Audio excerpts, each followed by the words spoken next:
လူလောကအတိုင်းဝိုင်းထဲမှာပညာရှိဆိုတဲ့ပုဂ္ဂိုလ်ရဲ့ဥဆောင်ညွှန်ကြားမှုရမှလူလောကကြီးဟာကြီးပွားတိုးတက်တာဖြစ်တယ်။တိုင်းပြည်တစ်ပြည်မှာလည်းပဲပညာရှိပုဂ္ဂိုလ်ဆိုမတ္တမအရေးကြီးတယ်။ပညာရှိကင်းမဲ့တဲ့တိုင်းပြည်ဟာအောင်မြင်မှုမရနိုင်ဘူးပေါ့။ပြည်မျက်လုံးလို့ခေါ်တယ်။တိုင်းပြည်ရဲ့မျက်လုံးတစ်ဖွဲ့ဖြစ်တဲ့ပညာရှိပုဂ္ဂိုလ်တိုင်းပြည်မှာရှိမှသာလေကြီးပွားတိုးတက်တယ်။လူအတိုင်းဝိုင်းထဲမှာလည်းပညာရှိပုဂ္ဂိုလ်အလွန်အရေးကြီးတယ်။လောကမှာပညာကသာလဲဥဆောင်မှုပေးသွားတယ်ဆိုတာအလွန်ထင်ရှားတယ်။အမှန်တရားကိုသိဖို့တရားတွေကိုဆင်းရဲဒုက္ခကလွတ်မြောက်အောင်ကယ်တင်နိုင်ဖို့ဆိုတဲ့နေရာမြတ်စွာဘုရားလိုပညာရှိပုဂ္ဂိုလ်မှသာစွမ်းဆောင်နိုင်တာဖြစ်တယ်ပေါ့။ဒါကြောင့်မို့အရာရာဟာပညာကသာတာပဲဖြစ်တယ်။ပညာဟာတကယ်ကိုတန်ဖိုးရှိလို့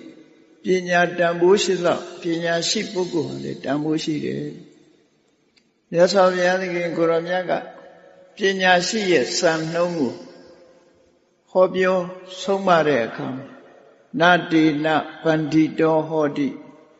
ယာဝတာဘဟုပါတတိစကားအများကြီးပြောတာနဲ့ပညာရှိလို့ခေါ်ရမှာတော့မဟုတ်ဘူးလို့မြတ်စွာဘုရားတတိပေးတယ်။လောကမှာတချို့ဟာစကားတွေအများကြီးပြောတယ်။အဲ့ဒီပြောတာနဲ့ပညာရှိလုပ်နေတဲ့ပုဂ္ဂိုလ်လည်းရှိတတ်သေးတယ်ပေါ့နော်။ခေမီအဝေရီအဘယောပညာရှိကိုအကြောင်းပြုလာလို့ရှိရင်လူတွေမှာဘေးရန်အန္တရာယ်ဆိုတာဘယ်တော့မှမဖြစ်ဘူး။လူဘဝမှာအန္တရာယ်ကြုံရတယ်ဆိုတာပညာရှိကြောင့်ဘယ်တော့မှမဖြစ်ဘူး။ပညာရှိကြောင့်ဘယ်တော့မှရန်သူဆိုတာမရှိဘူး။ပညာရှိကြောင့်ကြောက်မဲ့ဖွယ်ဘေးတွေကြုံတွေ့တယ်ဆိုတာလည်းမရှိဘူး။ဒါကြောင့်မို့ခေမီငြိမ်းချမ်းတယ်ငြိမ်းချမ်းမှုတွေကိုပေးစွမ်းနိုင်တယ်။အဝေရီရန်ကင်းမှုပေးစွမ်းနိုင်တယ်။အဘယဘေးရန်ကင်းကွာမှုတွေကိုပေးစွမ်းနိုင်တယ်။အဲဒီလိုပုဂ္ဂိုလ်မျိုးမှတကယ်ပညာရှိလို့မြတ်စွာဘုရားကစံနှုန်းအနေနဲ့သတ်မှတ်ပြီးတော့ပြမင်္ဂလာသုတ်တံမှာလည်းပဲပဏိတာနိသသေဝနာလို့ဆိုကြီးပွားတိုးတက်ဖို့အတွက်အရေးကြီးဆုံးအစအဆုံးဘဝမှာစတင်ဖို့အရေးကြီးဆုံးအချက်ကိုဖော်ပြတဲ့အခါပညာရှိပေါင်းသင်းဆက်ဆံပြီးပညာရှိရဲ့စကားနားထောင်မှုပညာရှိနဲ့အတူတွဲဖက်ပြီးတော့အလုပ်လုပ်ဖို့ဆိုတာမြတ်စွာဘုရား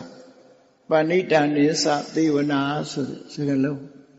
မင်္ဂလာသုတ်တံဟောပြောတာဖြစ်တယ်ပေါ့အဲ့တော့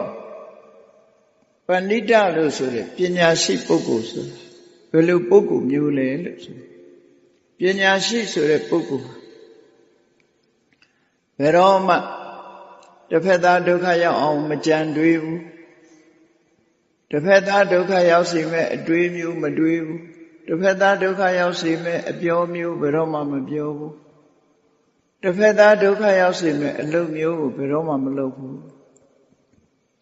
ဒီစံ၃ရက်နဲ့လေပညာရှိဆိုတာသတ်မှတ်ဖော်ပြထားတာဖြစ်တယ်သူစိန်တိတစိန်တိအပြစ်ကင်းတဲ့အကြံအတွေးမျိုးသာရှိတယ်သူဘာတိတဘာတိကောင်းကျိုးချမ်းသာကိုဖြစ်ပွားစေနိုင်တဲ့အပြောအဆိုမျိုးကိုသာပြောဆို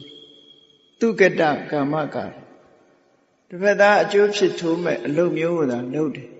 အဲ့ဒါပညာရှိရဲ့သွင်ပြင်လက္ခဏာပဲလို့